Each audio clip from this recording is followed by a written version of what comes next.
जैसा कि आप सभी को याद होगा, पिछले क्लास में हमने आपको नोटपैड के फाइल मेनू के बारे में जानकारी दी थी। उसको हमने प्रैक्टिकली यूज करना सीखा था। आज हम नोटपैड के एडिट मेनू के बारे में जानकारी करने वाले हैं और एडिट मेनू के अंदर दिए गए ऑप्शंस को प्रैक्टिकली यूज करके देखेंगे। तो आइए चलते हैं कंप्यूटर स्क्रीन पर और ओपन करते हैं अपना नोटपैड। नोटपैड को सर्च करते हैं।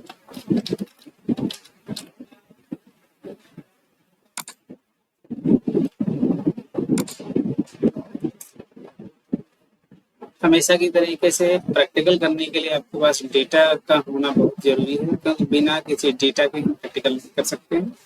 तो यहाँ पर हम कुछ डेटा लाए हैं, इस डेटा के थ्रू हम आपको प्रैक्टिकल करके दिखाएंगे।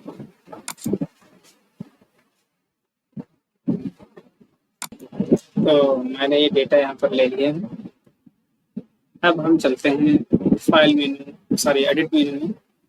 एडिट मेनू पर क्लिक करते हैं और यहाँ पर हमको सबसे पहला ऑप्शन दिखाई पड़ेगा अंडू। इस ऑप्शन का इस्तेमाल हम किसी स्टेप के बैक में जाने के लिए या डिलीट किए हुए मैटर को वापस लाने के लिए करते हैं। जैसे यहाँ पर डेटा, हमने इस डेटा को डिलीट कर दिया। अब हमें उसी डेटा को वापस रिटर्न करना है, तो एडिट मेनू के अंडू ऑप्शन पर जैसे हम क्लिक करेंगे या कीबोर्ड से कंट्रोल प्लस जेड बटन को जैसे प्रेस करेंगे तो हमारा डेटा जो हमें वापस मिल जाएगा। तो ये तो अंडू ऑप्शन। इसके बाद में जो सेकंड ऑप्शन हमारा है कट ऑप्शन। इसका इस्तेमाल जो है हम किसी डेटा को उसकी पुरानी पोजीशन से हटाना चाहते हैं, ऐसे केस में हम कट ऑप्शन का इस्तेमाल करते हैं। ध्यान रहे, हमें जिस डेटा को कट करना है उसे हमें प्रॉपर रूप से सेलेक्ट कर लेना है। जैसे इस डेटा को मुझे यहाँ से हटाना है, तो इस डेटा को हम करेंगे सेलेक्ट कुछ इस तरीके से। सेलेक्ट करने के बाद हम जाएंगे कट ऑप्शन पर। जैसे कट ऑप्शन पर हम क्लिक करेंगे तो क्या होगा, डेटा हमारा जो यहाँ से रिमूव हो जाएगा, यानी कट जाएगा। अब इस डेटा को, जिस डेटा को मैंने यहाँ से कट किया है, इस डेटा की जरूरत मुझे कहीं दूसरी जगह पर है। जैसे मान लेते हैं यहाँ पर जरूरत है, तो कर्सर को यहाँ पर हम लाएंगे। उसके बाद हम एडिट मेनू के पेस्ट ऑप्शन पर क्लिक करेंगे या कीबोर्ड से कंट्रोल प्लस वी बटन को प्रेस करेंगे। तो जैसे हम पेस्ट ऑप्शन पर क्लिक कर रहे हैं तो आप देखेंगे वो जो डेटा मैंने यहाँ से कट किया था वो यहाँ पर पेस्ट हो गया। इस प्रक्रिया को कट पेस्ट कहा जाता है। उसके बाद एडिट मेनू में जाएंगे, हमको अगला ऑप्शन मिलेगा कॉपी का, जहाँ से हम किसी डेटा की नकल कर सकते हैं। जैसे हम चाहते हैं जो लाइन है,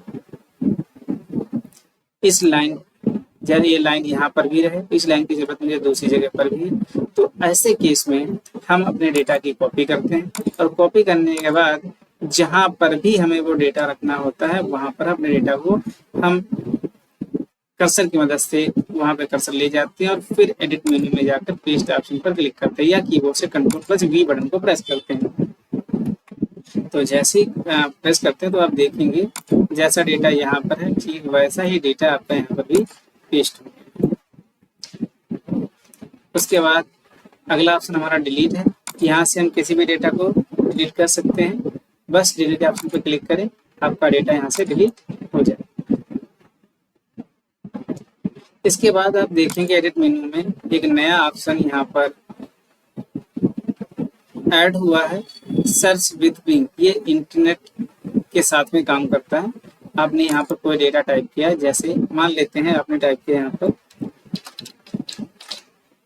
इस डेटा को आपने सेलेक्ट कर लिया है। सेलेक्ट करने के बाद आप एडिट मेनू में जाएंगे और आप सर्च विद बिंग पर जैसे क्लिक करेंगे तो क्या होगा, आपके सामने इंटरनेट का पेज ओपन हो जाएगा और ओपन होने के बाद जो आपने वर्ड वहां पे टाइप किया था उस वर्ड को इंटरनेट के थ्रू सर्च करा सकते हैं और उसके बारे में अधिक से अधिक जानकारी प्राप्त कर सकते हैं। लेकिन इस ऑप्शन को यूज करने के लिए आपके पास इंटरनेट कनेक्शन का होना जरूरी है। सर्च विद बिंग ऑप्शन इस्तेमाल करने के लिए आपके पास इंटरनेट कनेक्शन का होना जरूरी है।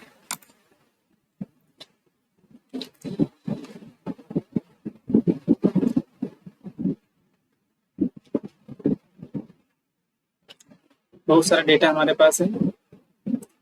अब यहाँ से हमें कोई वर्ड फाइंड करना है, तो जैसे हम फाइंड ऑप्शन पे क्लिक करेंगे हमारे सामने कुछ इस तरीके से विंडो ओपन हो जाएगी। हमें जो भी वर्ड फाइंड करना है उस वर्ड को यहाँ पर हम टाइप कर देंगे।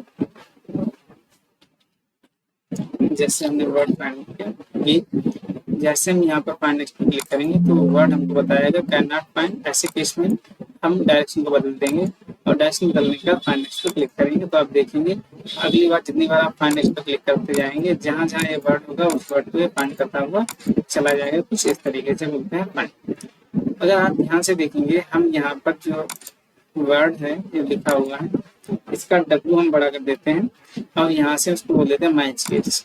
अब क्या होगा, अब जो हमारे पास फाइंड वर्ड में लिखा हुआ वर्ड और हमारे एक्चुअल डेटा में लिखा हुआ वर्ड दोनों अगर मैच होंगे, ठीक है, तो ही डेटा फाइंड किया जाएगा, अंदर डेटा फाइंड नहीं किया जाएगा।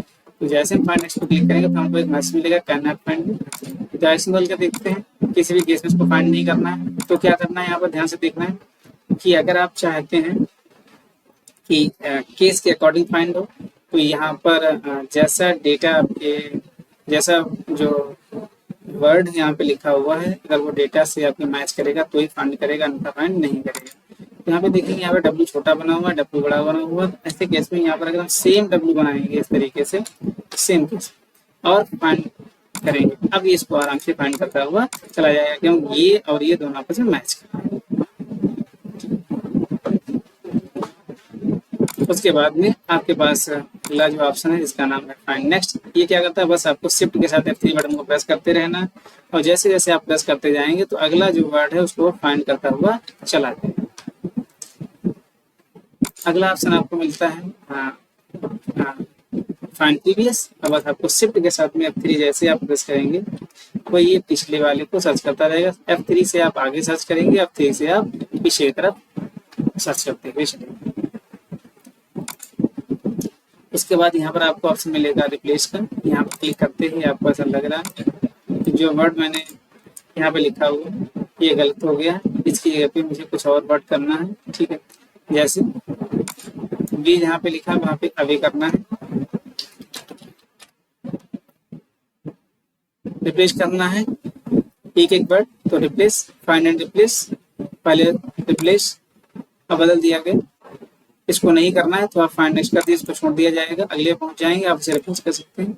यदि आप चाहते हैं जितना डेटा है हर जगह डेटा बदलाव हो जाए तो ऐसे केस में आप क्या करेंगे, रिप्लेस आप पे क्लिक करेंगे और बस वन क्लिक से आपका सारा का सारा डेटा जो है वो रिप्लेस हो जाएगा जो आपने यहाँ पे लिखा हुआ था उसके अकॉर्डिंग। इसके बाद आपको ऑप्शन दिखाई पड़ेगा गो टू ऑप्शन किसी लाइन पर डायरेक्ट जाने के लिए इस्तेमाल किया जाता है।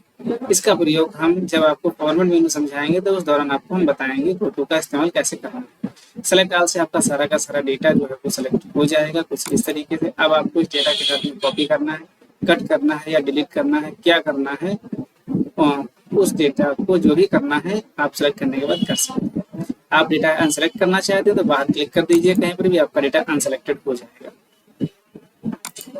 इसके बाद आपको ऑप्शन दिखाई पड़ेगा डेट एंड टाइम। बस आपको करना क्या है, यहाँ पर डेट और टाइम ऑप्शन पर जैसे आप क्लिक करेंगे तो जहाँ पर आपका कर्सर रखा होगा, जहाँ पर भी आपका कर्सर होगा वहाँ पर डेट और टाइम जो है वो इंसर्ट हो जाएगा। बस आपको डेट एंड टाइम पर क्लिक करना है। आप देखेंगे यहाँ पर डेट एंड टाइम मेंशन हो गया। अगर आप चाहते डेट एंड टाइम यहाँ पर आए तो बस सिंपल सा आपको यहाँ पर जाके डेट एंड टाइम पर ऑप्शन पर क्लिक कर देना है। जैसे आप क्लिक कर देंगे तो आप देखेंगे डेट एंड टाइम यहाँ पर एंटर हो गए। तो आई होप हमने आपको एडिट मेनू के सारे ऑप्शन समझाए, undo, cut, copy, paste, delete, search with Bing, find, find next, find previous, replace, select all and date and time. अगली बार हम फॉर्मेट मेनू के बारे में सीखेंगे, तब तक के लिए